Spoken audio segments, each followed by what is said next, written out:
asalaamaaleykum Sénégal dellusiwaat nañ ci seen émission Kennu Askan Wi ni ñu koy amalee ay bés bu nekk tey jëlee nag ñu fas yéene waxtaanee doomi réew Sénégal yi nga xamante ne ñoo nekk fële ca Wuhan fa nga xamante ne nag fa la coronavirus bi am seen waajur yi nekk ci tiitaange waaye it Sénégal yépp di jàppal tànk ñi nga xamante ne ñooy ndongo yooyu li ñu bëgg nag moo ñu delloo si leen ci seen réew di Sénégal jot nañ fee dégg it kàddu yi nga xamante ne njiitu réew mi yëkkati na ko ci ay bés yi ñu génn tey jëlee nag waajur yi bootu ci ab kuréel doon ndajeek wéy taskatu xibaar yi waaye yan mutuwaay lañ war a jël ngir ndongo yooyu ñu andi leen waaye dinañu rataxaale daal di xuus waxtaane li nga xamante ne mooy politique migratoire lan mooy jafe-jafe yi nga xamante ne ñiy tukki moom la ñuy janool ak lan la ci tolof-tolof wala sax yan fànn la ci nguur gi waroon gàgganti te ba tey mbir yi daal di sooxe ñu dalal kii di Boubacar Seye nekk président ONG Sans Frontières ma lay nuyu bu baax monsieur Seye di la dalal suñu plateau. ñu ngi lay fay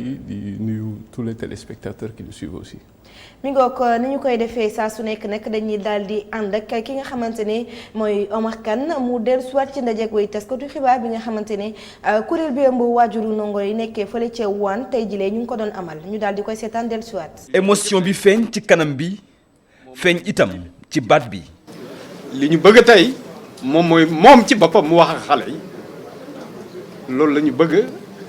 loolu lañ bëgg wasal. ci li njiiti réew mi wax barki démb ni Sénégal amul moyen ngir delloo fii ci réew mi doomam yi nekk Wuhan ñoom lenn rek lañ ci jàpp mooy Sénégal dafa nar a jébbal doomam yi lii di coronavirus bi. ñu ñëw tey wax ak nguur gi wax leen ne que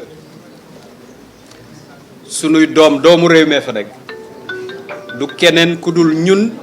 ci sunuy biir donc keroog li ñu dégg ci rajo bi te di jàpp que ne lañ ca dégg am na lu ca des lañ ca dégg peut-être motul message bi comme ni ko tubaab di wax rek dañ ko tronqué mais lañ ci dégg lañ ci jot a dégg tiital nañu. Sénégal yeneen réew yi gënuñu surtout réew yi ñu gën a jege réew yi ñu gën a jege. muy France muy Maroc muy Tunisie muy Algérie muy Mauritanie bi ñu gën a jege dañoo dem jëli seeni doom. collectif bi ëmb wayjur ndongo yi nekk Wuhan di ñaan nguuru Sénégal ci mu baral loxam ngir delloo fukk ak ñetti ndongo sénégalais yi fa nekk. li ñuy laaj vraiment président Macky Sall mooy que mu dimbali ñu dem jëli xale yi. xale yi wéet nañu. xale yi tumuraanke nañu fa ñu nekk. mu nekk point de presse goo xam ni waajur ndongo yi amal nañ ko ginnaaw ndaje bi ñu amal ak kilifay nguur gi pour wax rek naruñu benn yoon banque seen loxo ngir am li ñu bëgg. jaajëfal la bu baax Omar Kane mbir yi nag noonu la tëddee monsieur Seye naka nga jàngatee li ni mel. tiis rek avec beaucoup d'émotion. waaw di ànd ak ñoom. ci njàqare bi ak tiis bi moo tax sax ñun ñoo njëkk a jóg ni un numéro vert. Une cellule de crise pour assister les familles. dama wax ni sax tey dañ ci yokk une prise en charge psychologique. dañ ko soxla. parce que en de telles circonstances di nga bëgg ku la defal. je crois que à partir de tey il faut que ñu boole ko ci. ñi soxla nañu une assistance psychologique. parce que metti na njaboot dafa metti doom dafa fort. alors surtout que nag soo yëgee ci sa doom mu ngi ci condition yoo xam ni pratiquement mën naa wax ni ndimbal yàlla rek moo ko ci mën a jëlee. donc aujourd'hui dañuy réitérer waat notre demande. il y a urgence absolue. dañu wax ni. C'est le moment opportun pour ñu jël la décision, la bonne décision consiste dem jëli xale yi parce que pourquoi soo xoolee depuis le début de la pandémie je pèse mes mots parce que on évolue vers une pandémie tey ñu ngi compter plus de 400 et quelques donc environ 500 victimes ñoo xam ni dee nañ ci ñàkk nañ seen bakkan et plus de 20 000 affectés. Wuhan moo nekkoon le berceau du virus. Malgré la mise en quarantaine ak le confinement le virus évolue. kon tey boo xoolee chinois yi sax mbir mi ëpp na leen doole. am na ñu wax ni même chiffres yi ñuy joxe pour des raisons géopolitiques et géoéconomiques waxuñu dëgg kon am na ñu njort ni ëpp na doy parce que tey ñu ngi laaj ndimbal. donc fi ñu toll tey ci virus bi suñu daful nànk dina gën a metti loolu moo tax balaa muy am un éclatement du virus dans toute la Chine balaa muy am l'explosion du virus nga xam ni Chine dafay infecté wu à 100%. balaa Chine di tëj parce que loolu su amee la Chine serait obligée de fermer ses frontières. dootul amati benn échange avec le monde extérieur. balaa ñuy egg foofu nag nous on réitère notre demande. nañu dem jëli leen mu jaral Sénégal lu nekk ni mu ko jaralee ñeneen dëkk yi. parce que ñun quand on a eu il y a une dizaine de jours à tirer la sonnette d'alarme yeneen dëkk yi dañoo dem jëli seen i mbokk. gis nga France xaaruñu sax ñu ne leen dem leen jëli seen i mbokk parce que France kenn du taxaw di ñaan président demal parce que dañu def seen i warugal seen mission la ñu def. biñ ko defee yeneen dëkk yi def ko ba ci Afrique gi gis nga Maroc keroog li mu jël. Algérie def noonu Tunisie def noonu. kon ñun tamit loolu la ñuy xaar ci état du Sénégal. et non ce que nous avons entendu avant-hier. mais état du Sénégal ñoom àddu nañ jëmale ci mbir mi nee nañu amuñu jumtuwaay yi war ngir jëli gone yi. waaw loolu gis nga ce que ça a donné comme actualité. ici au Sénégal et à travers le monde xam nga un état doit être fort parce que état moo war a assurer la sécurité et ça moo war a tranquilliser en de telles circonstances. mais état du sukk jonkan ni mënuma. loolu ça a été une faute stratégique. erreur la yooyu waratul am Sénégal waaw donc ça a été très malheureux voire même maladroit qu'un chef d'État face aux difficultés de ses concitoyens taxaw ni tëj bunt yi mënuñu leen indi parce que tout simplement nous n'avons pas la logistique qu'il faut loolu je crois que sortie boobu mënoon na bañ a am. d'accord mënoon na sax ñàkk. d'accord. Et il faudrait que l'État revienne sur le chef de l'État à qui nous interpellons mu dellusiwaat dem jëli xale gi parce que l'urgence est absolue parce que su ko deful demain il serait responsable. D'accord. Nous en tant qu'organisation de défense d'orientation et d'intégration de migrants dañu wax ni tey État Sénégal mu gën a protéger ay doomam surtout ñooñu nga xam ni dañu nekk en situation de détresse à Wuhan. Il faut urgemment quels que soient nag les moyens parce que gouverner c'est prévoir. donc les autres pays dañ ko def xaaruñu sax dañ ko dem jëli donc le Sénégal war na ko mën a def. D'accord. Et nous espérons que dinañ ko def d'ici suba wala après-demain. avant qu'il ne soit tard. En attendant ñuy trouver moyen état wu Sénégal am na yeneen jéego yoo xamante ni def nañ ko à travers ki nga xamante ne mooy seen secrétaire d'État boobu di Moïse Sarr tey ñu doon amal ëpp lal fële ci makkaanu jëriñ ñu dénk wàllum penc yëkkati na ay kàddu ñu daal di koy déglu dellusiwaat suñu plateau. ñoo ngi def lépp pour au moins préparer wu ci feebar bi ñu naan coronavirus.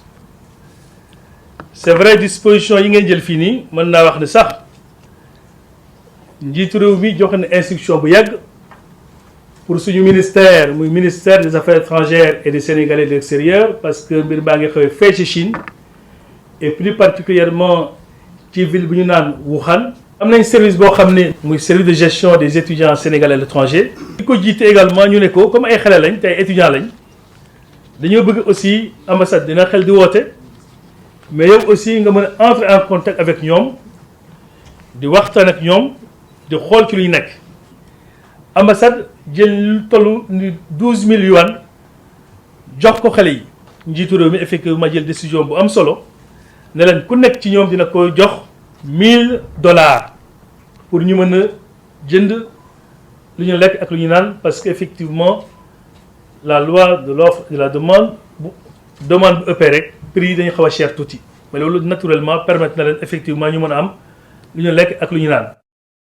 fu jamono ji nga xamante ne waajur yi ñoom ñu ngi sëngeem nekk ci njàqare bëgg ñu andil leen seeni doom li nga xamante ne mooy mutuwaay bi nguur gi jëlagum mooy jox ndongo bu nekk $1000 noo jàngatee loolu. waaw d'abord damay rafetlu que ay ñoom ñu nekk ci ay difficultés ñu jàppale leen ci xaalis.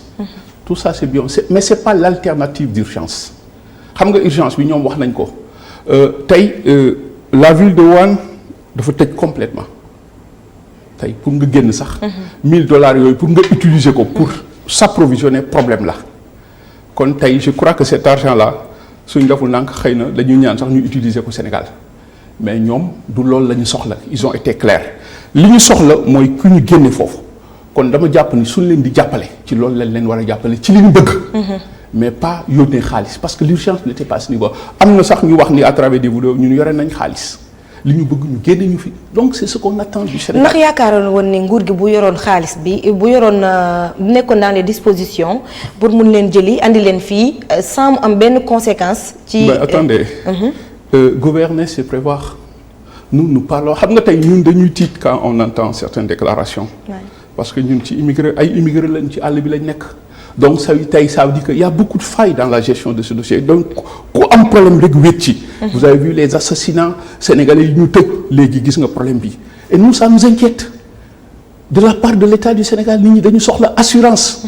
un État à la hauteur des enjeux géopolitiques mais pas nga sukk ni mënul ma leen a jëli je ferme les portes mënul nekk déedéet mën na nekk le Sénégal a les moyens physiques dama wax ni bërki démb j'ai mis sax à la disposition de la presse.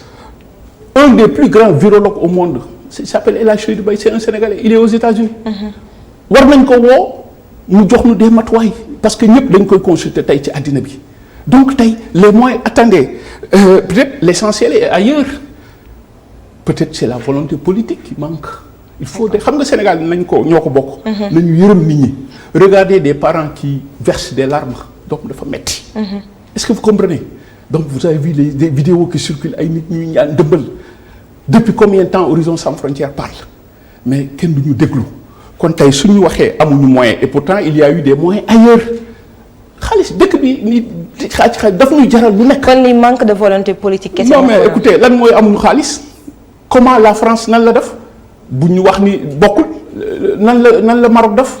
nan la yeneen dëkk yi def on avait même eu à donner des perspectives de solution c'est-à-dire que. La coopération et la solidarité internationale. Sénégal am na dëkk yu mu amal jàmm. mais le débat n'est pas à ce niveau man du ma xaar toujours ñu may jëlil samay doom gis nga France ay doomam la jëli ak des citoyens européens mais bu ñu xaar keneen jëmal suñu doom Sénégal la génne pour d'autres choses on a dépensé beaucoup d'argent le TER est là on parle de 1500 milliards de francs CFA. nous avons des gens nous avons des techniciens des spécialistes des virologues il faut mobiliser l'armée il faut chercher des moyens. Ces moyens-là amuñu fi il faut les chercher mais ces moyens-là je suis persuadé que mu ngi fi seulement ces moyens-là xëy na def leen ko jaralul et nous ne sommes pas d'accord. D'accord. Au niveau de Horizon Sans Frontières et nous ne sommes pas d'accord nañu dem jëli xale yi indi leen ba pare protéger le Sénégal je voudrais rappeler que en Chine. ñu ngi enregistré plus de entre 300 et 400 000 Africains yaa ngi dégg. Parmi ces Africains-là des Sénégalais. Xoolal la présence visible très visible de la communauté chinoise en Afrique l'Afrique est une terre de mobilité. surtout au Sénégal bari nañ fi de. Voilà 19 millions de migrants à l'intérieur 5,5 millions en provenance du reste du monde dont beaucoup de Chinois. ba nga jël l'Afrique de l'Ouest 42% des migrations intra-africaines sont dirigées vers l'Afrique de l'Ouest et le Sénégal attire. Il y a une nouvelle ère géopolitique qui s'ouvre avec la découverte des hydrocarbures donc il y a un dumping migratoire buy ñëw Sénégal il faut légiférer. ñaata doomu sénégalais tey pour des besoins de affaire u seen jënd ko jaay ñooy dem ak Chine ko ñëw il y a eu tout récemment le nouvel an chinois beaucoup de Chinois dañu demoon feeti ko fan la ñu jaar dugg si nañ dugg si tey il faudrait benn contrôle bu sérieux au niveau des frontières et au niveau de l'aéroport et au niveau des frontières terrestres pour mën a aar parce que tey nous allons vers une pandémie ñaanuñu bu dugg Sénégal su fi duggee vu la faiblesse des structures sanitaires des structures étatiques parce que tey y a dans la gestion on revient toujours sur la gestion des flux migratoires les frontières il y a beaucoup de failles suñu deful nànk rek. njaaxum dina am loolu moo tax ñu alerter depuis mais kenn dañu déggul woon et aujourd'hui le Sénégal a été l'attraction centre de gravité ndax li fi xew démb ak li président wax partout ci àddina ñu ngi koy wax. Je crois que ceci nous devrait nous amener à une prise de conscience que les gens titrent ailleurs ci àddina bi. Sénégal de président bi mënul jëli ay doomam 11. Je crois que ça n'honore pas le Sénégal il faut que ñu xam ni dëkk bi ñu ñoo ko bokk ñu yërëmante aussi parce que conflit daloon sa doom. dans la structure étatique dina la jaral lu nekk. xoolal kii doon jooy sànq te kenn mucc ci je crois que tey jii.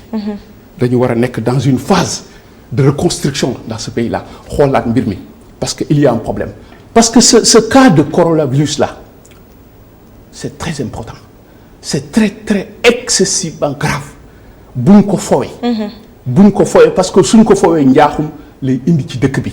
Il faut pas que les gens disent gis nga même la presse européenne ñu ngi sànni sax ay xeer naan l'Afrique est le seul continent qui semble jusque-là être épargné. non nan la dëkk yi ëpp importance ci àddina bi wax. yàlla na Afrique épargné wu mais parce que.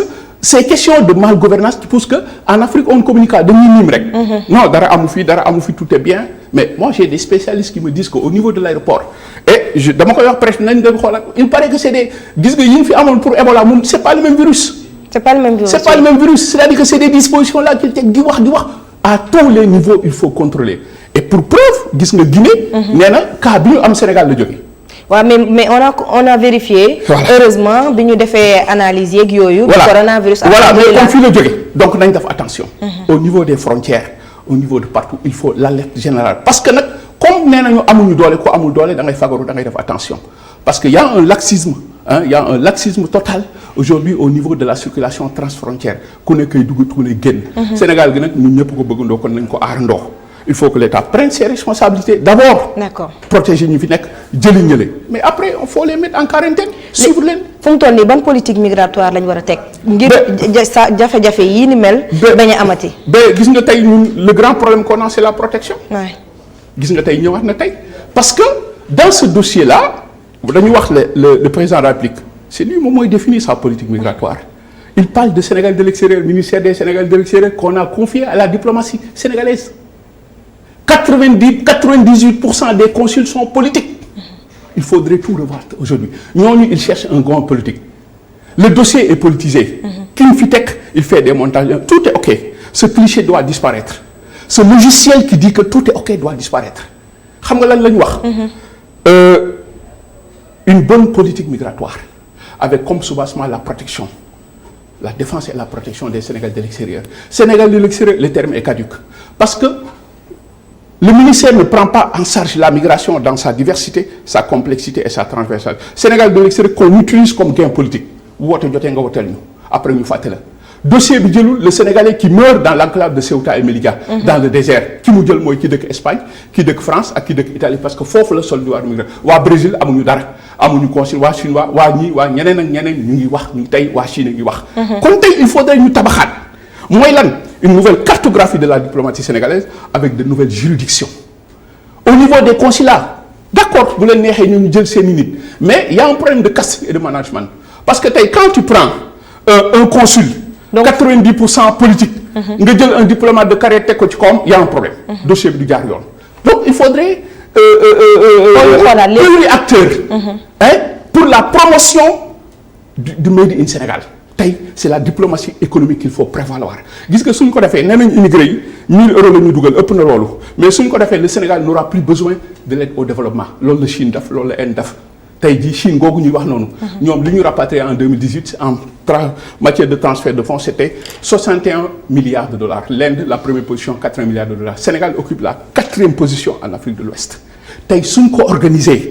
xam nga vous avez parlé des flux estudiantins yeneen parce que le dossier est complexe il faut que ñu xoolaat tabaxaat il faut l'implication des fils de la diaspora parce que la diaspora dafa am regorge de potentialité mais kenn utilise j'ai parlé de on a des avocats. Ouais. On a tout mais soo ñëwee fii dañ lay bund xatal pour nga dem ñooñu tey il est temps que mu am tey une diaspora composante organique. mais est-ce que ñoom it bu ñu ñëwul jëli leen dina yomb. non dañuy ñëw ñun ñëpp dina ñëw ci loolu lañ nekk nous sommes en train de mais soo ñëwee dañ lay bunduxatal moom ñu dal ñun Horizon Sans Frontières moo dal ku nekk nous avons lépp luñ fi wax gisoo lii ñoo ko fi njëkk a wax nous avons tiré des soldats les articles sont là ñun dañuy bind duñu waxantu mais soo ñëwee ñu fekk la.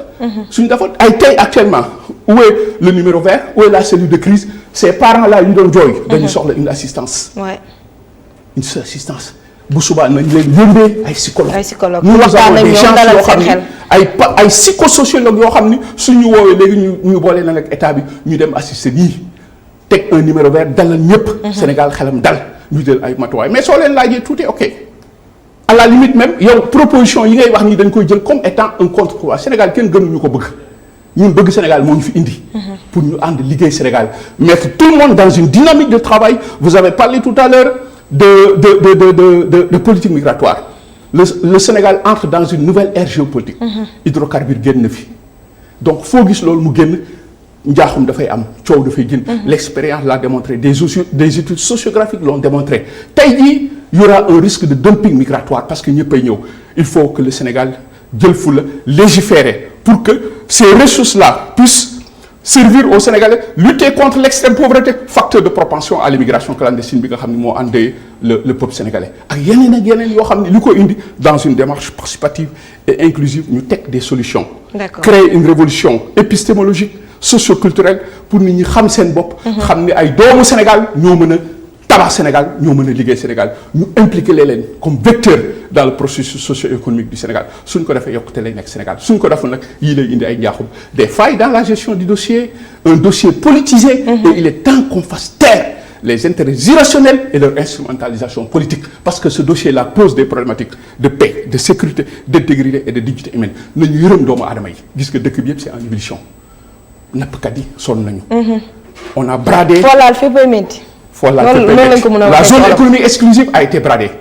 La pêche industrielle tue la pêche artisanale ñooñu dañu war a dund nga dem ci nappkat yi même chose nga dem xale yi même chose cette jeunesse malheureusement. qui est une richesse est devenue un fardeau pour les États alors que ñi yore dëkk bi jël en otage moins de 10% de la population possède les 90% des richesses de ce pays-là les inégalités sont là gis nga la violence est là ñëpp a ngi fi. Donc il y a un déficit aujourd'hui entre le conjoncturel et le structurel moo expliquer problème et l'État n'est pas parvenu à donner des réponses moo tax nous sommes dans une société où la violence est là kenn xamul lu ñuy dund il faut que ñu toogaat tabaxaat. ñu toog tabaxaat. tegaat lu nekk fa mu war a nekk. voilà surtout rawatina ci wàllum politique migratoire. voilà foofu moo am ñi xamante ne seen place nekkul ci ambassade yi ñu génne leen fa. diplomatie yi tamit ñu xool diplomate ñu fa war a dem teg. ku ci nekk rek sa xam-xam fu mu màccee ñu daal di la fay teg te bàyyi mbirum politique bi. loolee moo mun a defal ces nominations basées sur des critères ethno-mathématiques moo fi war a jeex Sénégal santul denn Sénégal santul nenn Sénégalais yi ñoo ko moom.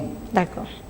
képp ku ñu fi teg da nga war a prévaloir l'intérêt des Sénégalais parce que loolu moo jëmee réew këram yeneen dëkk yi noonu la ñuy def mais bu ñu xaar kenn. parce que kenn du ñu yoral suñu doom. avant de terminer ñu dellu si waat juste ci 13 étudiants yi nga xamante ne dañoo bëgg ñu rapatrier leen beneen fànn bi mooy que ne Sénégal tamit il faut mu waajal boppam rawatina ci wàllum frontières yi ni nga ko waxee noonu parce que gis nañ ne la xew ca Chine di coronavirus bi mu ngi gën a yaatu bu ñu demee ba Chine tëj ay buntam ñaanaguñu ko yàlla. te andeeguñu suñu ndaw dafa mel ne xale yi ñoom dañ fay mujjee. c'est une course contre la montre nañu gaaw dem jëli xale yi c'est l'urgence. il faut que daal ñu uti ji moyens. non mais les moyens sont là dañ ko génne. mais nee nga am na yu fi amul. quand on parle de moyens fii Sénégal j'ai pas dit ça. les moyens sont là le Sénégal a les moyens pour dem jëli ji ay doom. moyens sanitaires moyens tous les moyens sont là nous avons déjà wax naa la on a un virologue. bu fi amul nañu ko jëli mu ñëw il s'appelle El Hadj Seydou Mbaye am na yeneen spécialiste.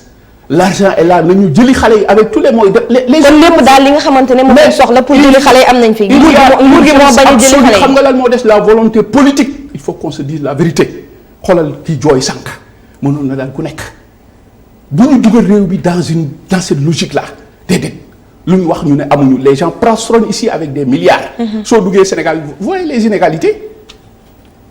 d'accord jërëjëf Boubacar Seye ma bàyyi la nga tàggoog téléspectateurs yi.